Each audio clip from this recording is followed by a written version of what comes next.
سعيدة من غير بقى فلسفة ولا رغي كتير. جربت تعيش أيامك دي الضحكة الحلوة في كلامك، ما زهقتش بقى من كتر التكشير. انت ابدأ بس بلاش تلكيك، هتلاقي الدنيا دي كلها ليك. على قد ما تحبها حبها وافرح بيها. انت ابدأ بس بلاش تلكيك، ده الدنيا جميلة وجدعة وشيك، وإن جاتلك فرصة في يوم اوعى تفرط فيها. انت ابدأ بس بلاش تلكيك، هتلاقي الدنيا دي كلها ليك. على قد ما تحبها حبها وافرح بيها. انت ابدأ بس بلاش تلكيك، ده الدنيا جميلة وجدعة وشيك، وإن جاتلك فرصة في يوم اوعى تفرط فيها.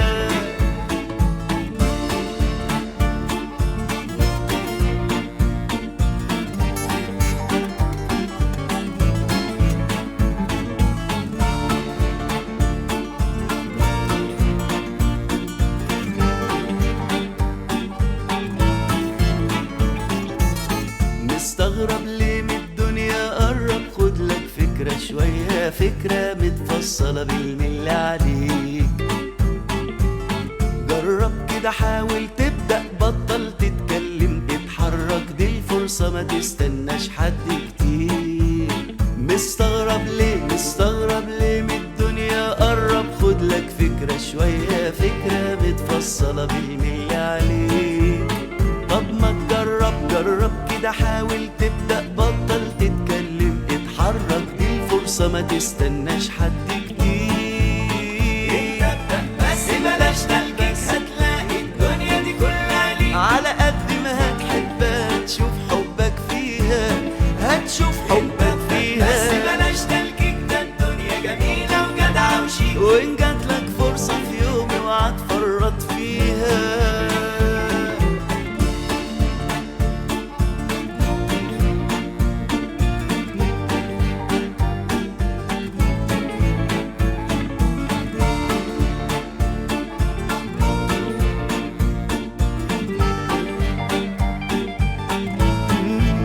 انت ابدأ بس بلاش تلكيك، هتلاقي الدنيا دي كلها ليك. على قد ما تحبها حبها وافرح بيها. انت ابدأ بس بلاش تلكيك، ده الدنيا جميلة وجدعة وشيك، وإن جاتلك فرصة في يوم اوعى تفرط فيها، اوعى تفرط فيها. بس بلاش تلكيك، هتلاقي الدنيا دي كلها ليك. على قد ما تحبها تشوف حبك فيها. بلاش تلكيك، ده الدنيا جميلة وجدعة وشيك، وبتضحك لك وانت اللي مطنش هنسيها.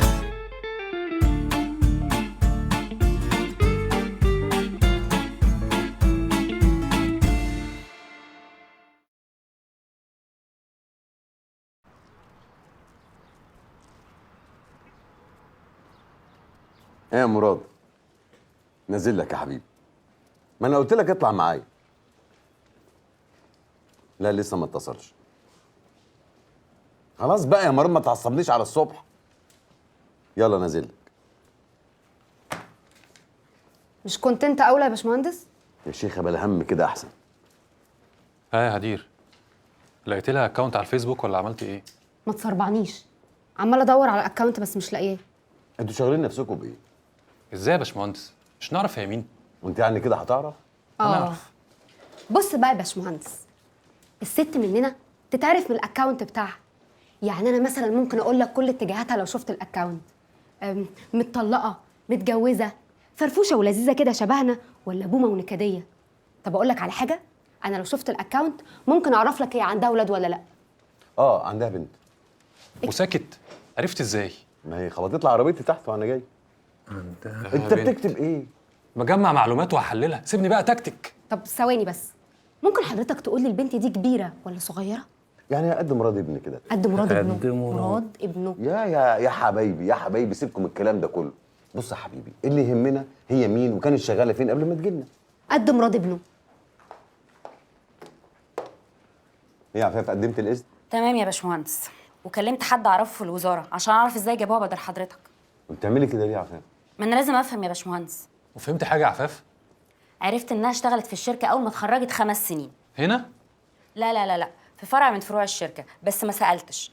وبعد كده اشتغلت ومسكت كذا شركه ناجحه بس قطاع خاص، ولما طلبوا منها انها ترجع الشركه عشان تمسك البوزيشن ده وافقت على طول. ده معناه انها ست ناجحه، وده اللي يهمنا. انا مش شايفه كده خالص على فكره. وانت لحقتي تشوفي ايه عشان تحكمي؟ شفت ايه؟ شفت تكشيره، اعوذ بالله، دي حايزه بونه، دي وشها يقطع الخميره من البيت. عارف هي لو شاطره ما كانتش دخلت الدخله دي، لانها كانت هتبقى واثقه في بص نفسها. بص يا عفاف، انت تشيلي البنت الكشره دي من جنب بنتك وما يقعدوش جنب بعض في الكلاس خالص، ويا دار ما دخلت بالظبط. بنت ايه يا باشمهندس؟ انا مش فاهمه حاجه. هو انا مش طلبت منك اوراق بدل اللغو والرغي اللي ملوش دعوه بالشغل ده؟ حالا انا بس كنت بمضي الباشمهندس على ورقه، والورق بيتبع بره. واضح. انا هعمل اجتماع لكل موظفين الشركه عشان تعرفوا سياستي الفتره اللي جايه. مهندس حسن، عاوزاك في مكتبي لو سمحت.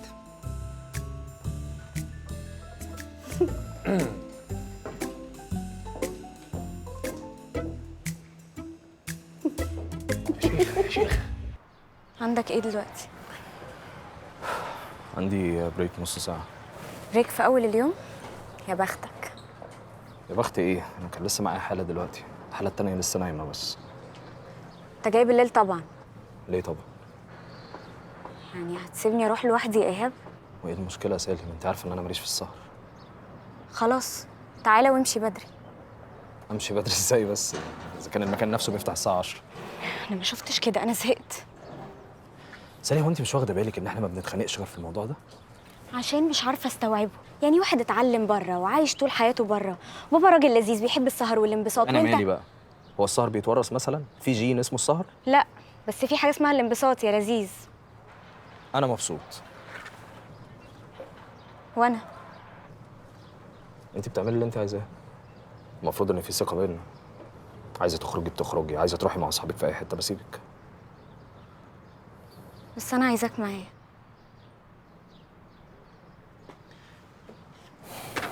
انا معاكي.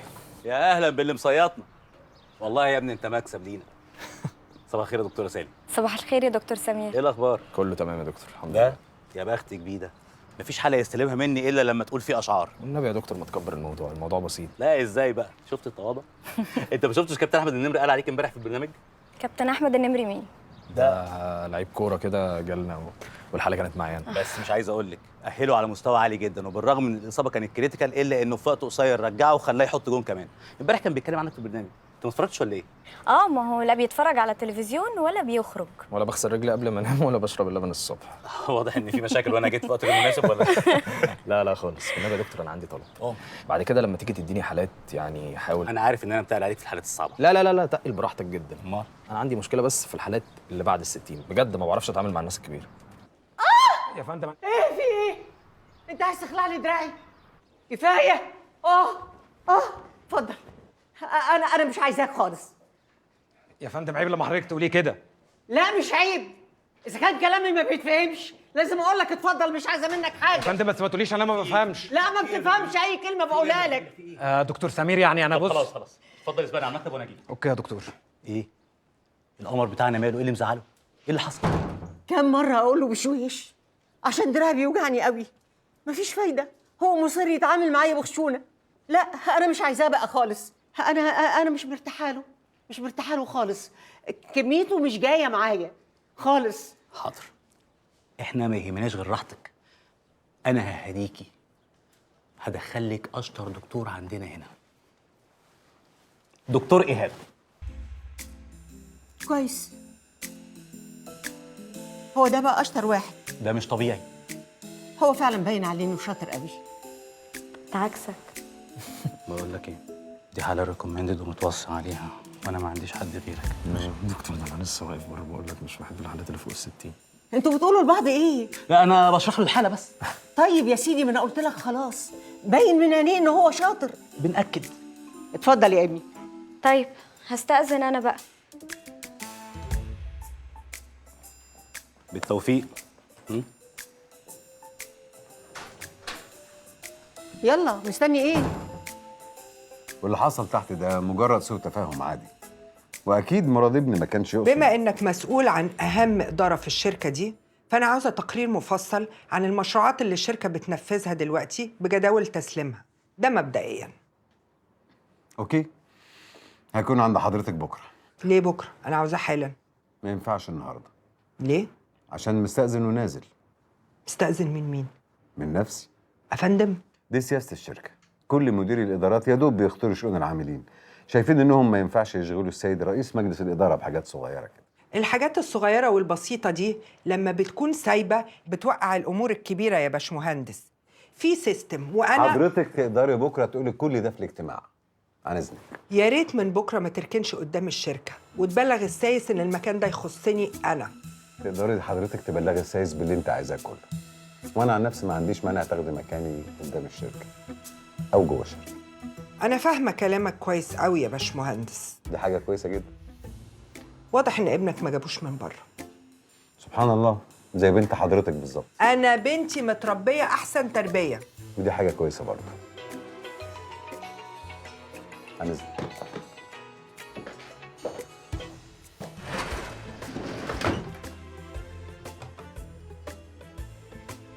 هو الورق بيتبع ولا بيتكتب؟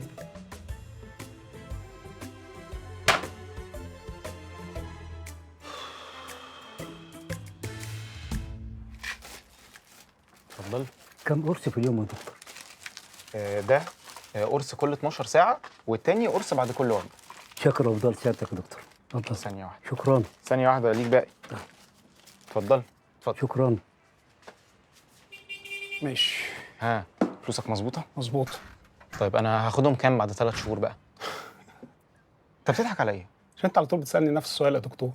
بقول لك فلوسك في الحفظ والصوم 30% وقت ما تكون مش عايز تكمل. أنا بطمن يعني. لا اطمن. بقول لك صحيح، ما عندكش حد عايز يشتري صيدليه؟ فين؟ شارع 9 صيدليه الدكتور عوض. دي لقطة دي وشغالة كويس، هو عايز يبيعها ليه؟ هيهاجر. عايز يبيعها بكام؟ 7 مليون. 7 مليون؟ مش كتير على فكرة. مش كتير طيب شوف كده قول لي. ماشي. سلام. سلام أنت يا عثمان. شوف يا مراد، أنا هقول لك الجملة اللي أنت أكيد حافظها ومش حابب تسمعها. قانون لا يحمي المغفلين. سيب أنكل يكمل كلامه. هو قال اللي أنا كنت عايز أقوله يا حسن. موضوع الأوردرات ده أحسن حاجة تعملها فيه إنك تتعاقد مع شركة شحن، أو إن اللي ياخد منك أي حاجة يدفع ثمنها فوراً وتاخد كل بياناته. أعتقد إنك ممكن تختار اللي يناسبك منه. أنا قلت له الكلام ده بالظبط. وأديك اتعلمت. برضه قلت له كده. اديني فرصة أقول حاجة يكون ما سمعهاش قبل كده يا حسن. وهو بيسمع. إزاي؟ بيسمع وزي الفل كمان. طب حضرتك احنا نقدر نعمل محضر؟ أعمل محضر في إيه؟ ده ممكن يكون الاسم مش اسمه والعنوان مش عنوانه، وكمان أنت ما معكش صورة ليه. أنا قلت لك ما تجيش من الأول. لا إزاي طبعا، كان لازم تيجي. أنت مش شفت صور المشتبه فيهم وما طلعش منهم؟ وكمان أنا هبلغ الضباط إن أي حد يجي يعمل محضر بحالة زي دي يحاولوا ياخدوا منه بيانات كاملة، وأعتقد إنه هيتمسك لو بيعمل ده في نفس المنطقة. احنا متشكرين جدا ان عزمي بيه تعبناك معانا. ما تقولش كده يا حسن، احنا اخوات. ربنا يخليك. الو يا شيك. بقول لك يا ميرو، عايز اقابلك. تقريبا قطعت لك على الواد اللي انت بتدور عليه. ها كتفك بقى احسن دلوقتي؟ الحمد لله. كان عندي حق لما قلت ان انت شاطر. انا اصلي عمر عينيا ما خدعوني. اشكرك يا فندم. ايه يا فندم دي بقى؟ انت تقدر تقول لي يا تيتا؟ الله، انت هتتكسف ليه بس؟ هو انت ما عندكش تيتا؟ لا ما عنديش. مشيت يعني. معلش، انا كمان قربت امشي. ربنا يديكي طول العمر. اعمل بيه ايه؟ الفكره ان انا مش عايزه اتوجع وانا بتحرك. انا هستناك بكره، مش هخلي حد يحط ايده على كتفي غيرك. ان شاء الله. انت اسمك ايه؟ ايهاب. اهلا يا دكتور ايهاب. اهلا بيكي. عشت الاسامي. ربنا يخليكي. استاذن انت كده بقى براء، تقدر تمشي. بعد اذنك. اتفضل.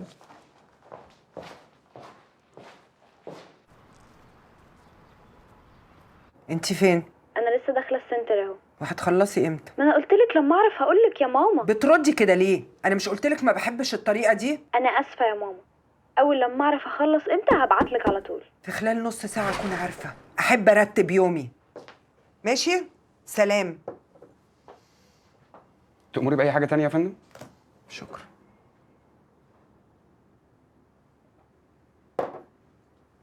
في سكر. انا اسف يا فندم. يا ريت ما تتكررش تاني. مش هتتكرر. انا اسف. استنى، انت كنت بتوزع شربات الصبح ليه؟ ها؟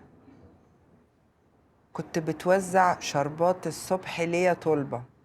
ولا حاجه يا فندم، ولا حاجه. انت انبسطت ان المهندس عبد التواب مشي؟ الصراحه لا يا فندم، هو كان راجل طيب. طب امال ليه بتوزع شربات؟ قول عادي. كنت فاكر ان المهندس حسن هو اللي... مهندس حسن؟ مدير إدارة المشروعات؟ الشركه كلها كانت فاكره كده يا فندم. هو راجل كويس وما يتخيرش عن حضرتك طبعا. كنتوا فاكرين انه هيجي مكاني؟ حضرتك اتضايقتي؟ لا ما اتضايقتش خالص. فعلا حضرتك مش زعلان؟ لا مش زعلانة، اتفضل. بعد اذنك يا فندم.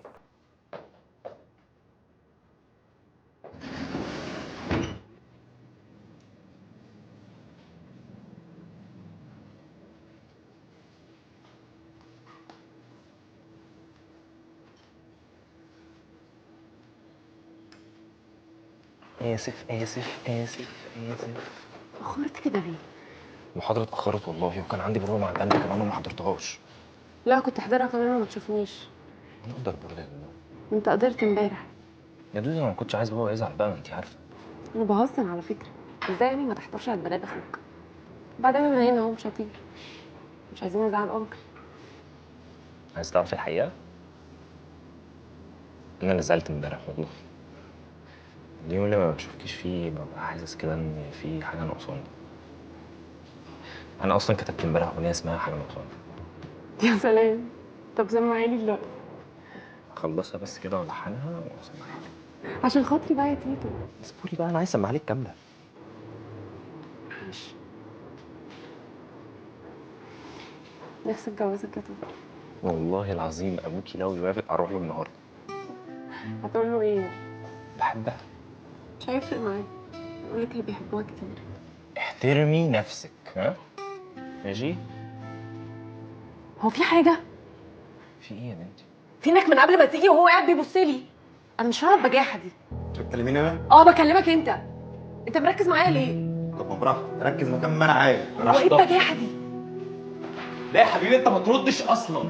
امر يا نجم. زي ما سمعت ما تردش معاه ولا تتكلم كلامك معايا. انا امين. جت تتخانق بقى كلمه كمان واعملها. حاجه انت ولا ايه؟ حاجه يا صاحبي. ماشي. هات الشيك يا ابني.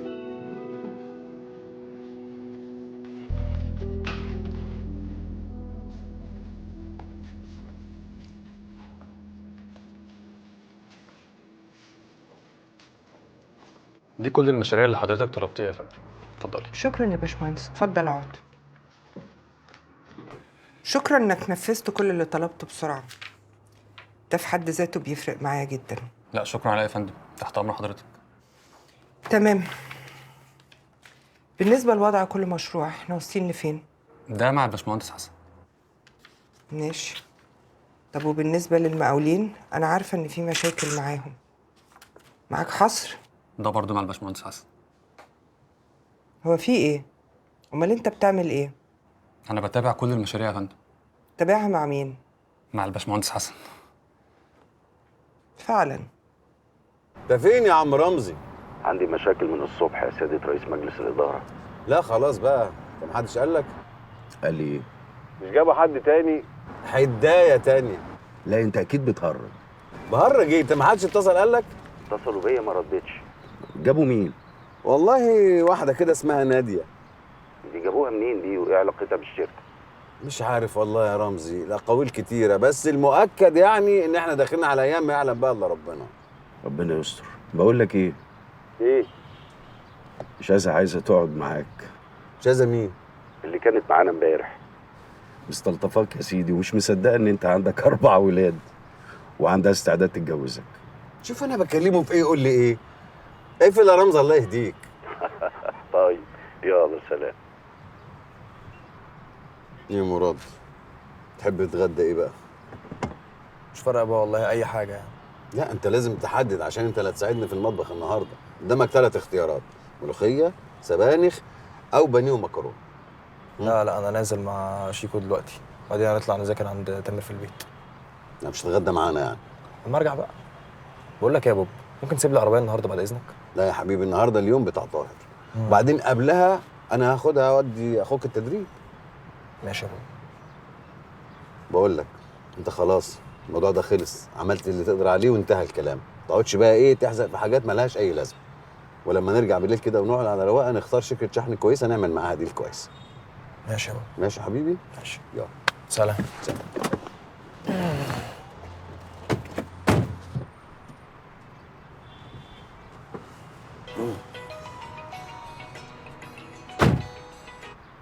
ايه يا علي؟ ايه يا علي؟ ايه يا علي؟ 3 مرات تكلمني وكل مره بطمن عليك يا بابا، بطمن عليك يا بابا. ما تجيلي دغري وتقول لي عاوز ايه يا علي؟ عايزك في موضوع مهم.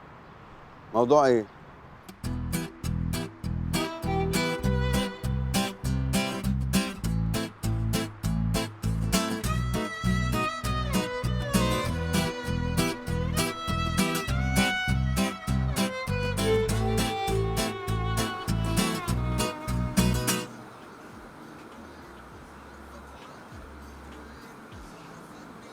تسلم ايدك.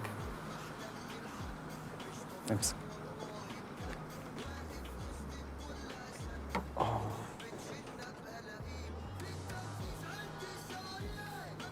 بص يا ميران، بخش على الصفحه دي على طول انا بتعرض حاجات حلوه قوي، اشتريت منهم كذا مره وما بيعرضوش الذات فما بينافسونيش، انت فاهم؟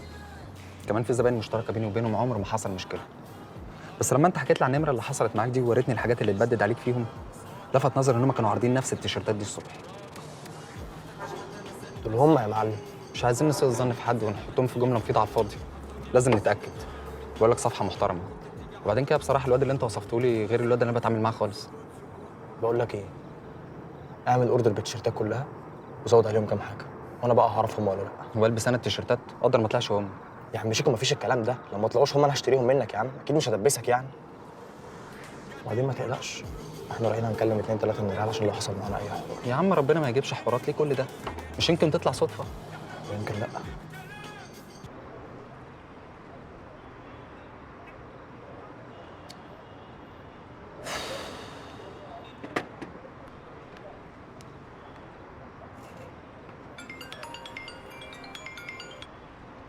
ايوه يا هند، هو انت فين؟ 10 دقايق انت بتستعبطي، الساعه بقت 7. اخلصي.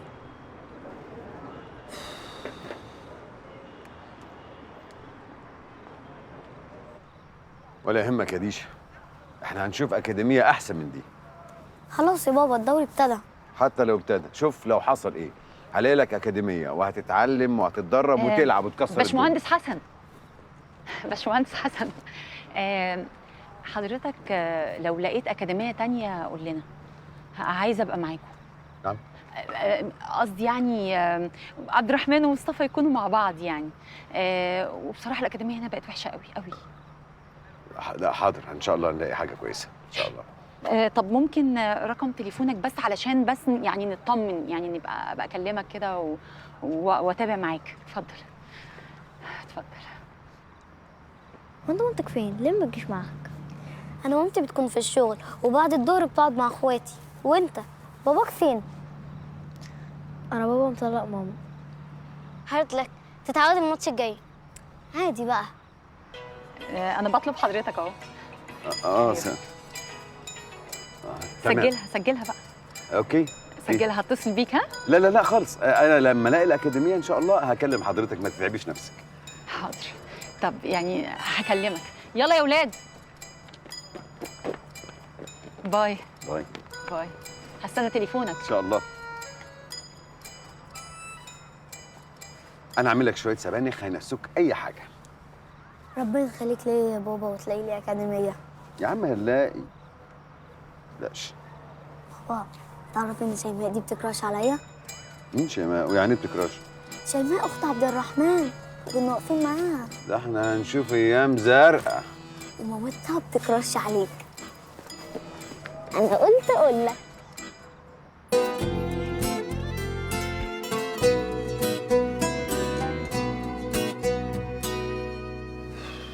يلا بقى. مش فاهمه ذنبي ايه ان انا اصحى بدري يعني. لا ذنبك ازاي؟ ذنبي انا. انت تحبي تدخلي شويه تنامي واروح اوصل اختك المدرسه، بعدين اجي اعدي عليكي؟ يا ريت والله. يا ريت في عينك. اتفضلي اندهي عليها علشان لازم اوصلها، وبعد كده نروح النيابه، وبعدين عندي اجتماع مهم في الشغل. هو ايه حوار الشغل ده؟ اترقيتي ما قلتليش ولا ايه يا نودي؟ هو انا عندي وقت اتكلم من كتر المصايب اللي انت واخواتك بتعملوها؟ تاني مصايب؟ ما كنت عايزاني اسكت؟ لا تسكتي ازاي؟ اديكي رايحه تتكلمي. يلا يا نيلي. استناكوا بقى لحد ما عشان كده. انا مش قلت مفيش سهر؟ انت جايبتيني النهارده يا مامي، مش هيحصل حاجه من يوم. يلا يا روحي وعدي يومك، والسندوتشات اللي حطيتها تتاكل، ما ترجعيش بحاجه. سكي. صباح الخير. ايه اللي مصحيكي بدري؟ عندي جامعة. مفيش مروح جامعه النهارده غير لما نتكلم. طب يلا نتكلم يا ماما. ما عنديش وقت دلوقتي. نضفي البيت وروقي المطبخ. ماما عندي محاضرات مهمة. مش مهم. ايه اسقط يعني؟ لا، طلعي فراخ من الفريزر واعملي شويه مكرونه وعدي يومك يا هند. ولسه ابتدى عشان يعدي. يلا. ماشي يلا.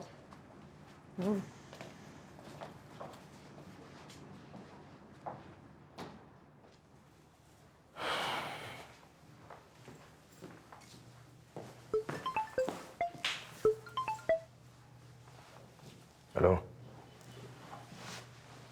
خلاص نازل اهو، نازل خلاص. صباح الخير. ايه اللي منيمك هنا؟ ما دريتش بنفسي. خش كمل نومك جوه يلا. لا لا لا لا، كويس انك صحيتني، انا عايز اروح الشغل بدري النهارده. انت نازل فين؟ عندي مشوار كده وبعد كده هطلع الشغل. مشوار ايه؟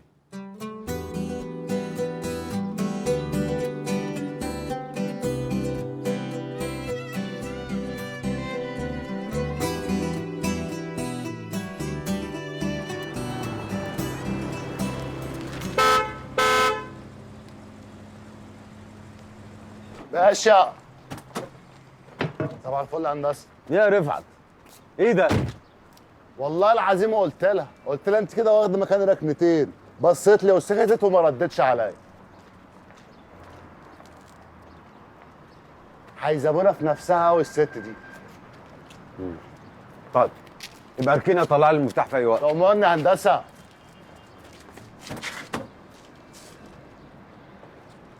هيسيبونا.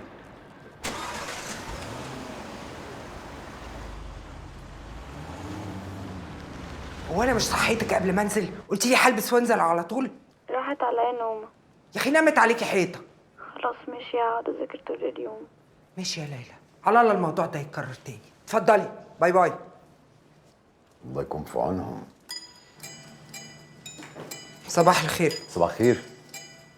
الله اللي يكون الموضوع عدى على خير. موضوع ايه؟ موضوع النيابه. هو في ايه؟ لا يظهر حد معلق الاسانسير فوق يعني.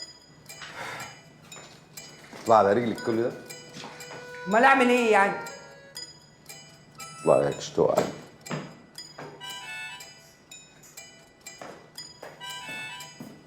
هو بيحصل كتير؟ رفعت. خير يا باشمهندس حسن. والله في حد معلق الاسانسير فوق، اطلع هاته لو سمحت. عيني يا باشا. بس المشكله ان عربيتك راكنه بره صف تاني. اما تنزل يبقى اركنها يا رفعت. يا باشا اعمل الاثنين، انت تؤمرني عشان خاطر ذوقك ولسانك الحلو ده. شكرا يا رفعت. تؤمرني يا باشا، وربنا لو عطلان في ال 12 لا اطلع. خلاص يا ريس. عيني يا ريس.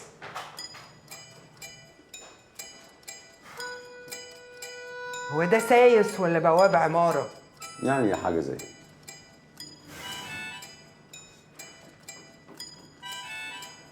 الورق اللي انا طلبته منك امبارح من فضلك يكون على مكتبي. رفعت. ايه ده؟ انت لسه نايمه؟ راحت عليا نومه، رجعت متأخرة. طيب لما تيجي نبقى نتكلم بقى. سلام. ايه يا عبقري؟ صباح الفل يا دكتور. صباح الخير. معلش انا اسف على التاخير. تاخير ايه؟ دي ربع ساعه. قلبك ابيض يا عم، ده في ناس هنا بتتاخر ساعتين بس برقيهم. انا كنت هقول لك على فكره. والله بخاف يتحسدوا. انا عارف ان انا دبستك امبارح، بس اوعدك ان انا هتصرف النهارده خلاص. لا خالص بقى. صباح الخير يا دكتور. أنا بسأل على حضرتك من بدري. وقال له لسه ما وصلتش. انا مستنياك. وانت اي حد يقول لك على حاجه تعملها؟ الست طلبت مني الورقه وقالت لي ان انت عارف. برضه ترجع تسالني؟ اسالك ليه وهي قايله لي ان انت عارف اصلا؟ طب ممكن تهدى بس عشان نفهم ايه اللي حصل بالظبط يا علاء؟ لما سالتني على المقاولين قلت لها ان كل حاجه معاك. وبعدين انت متعصب كده ليه؟ على فكره بقى احنا اكتر اداره شغاله وشايله الشركه. الست دي اصلا معصباني. ولا تعصبك ولا حاجه، كل غربال جديد وله شده، مصيرها هتهدى، اديها بس شويه وقت. اما لو قلت لكم اللي عملته امبارح بقى، دي جمعت كل الفايلز بتاعت الموظفين وقعدت تفتش فيها فايل فايل. مش بس كده، دي كمان حولت الاستاذ رمزي للتحقيق هو رمزي جه؟ انا نسيت اصحيه. وسال عليك كمان. بعد كده اي حاجه ترجعوا لي فيها الاول. ماشي حاضر حاضر حاضر حاضر. قلت لك من الاول. رمزي فين يا عاشور؟ عند الست النظرة. نظرة؟ بذمتك يا هندسة مش شكلها نظرة. يا باشمهندس الرئيسة عايزاك. رئيسة؟ ادخل يمكن تلحق الأستاذ رمزي، دي الحيزبونة صوتها جايب آخر الدنيا. حيزبونة؟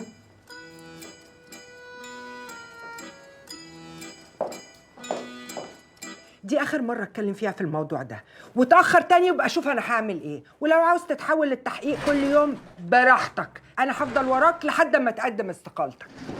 ايه ده ايه ده ايه ده ايه ده؟ في ايه؟ في ايه؟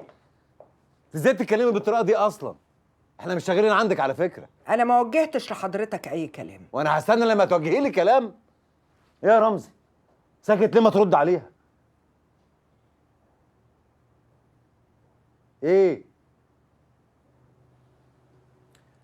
مهندسة نادية أختي. إيه؟ أختي. يا راجل. والله.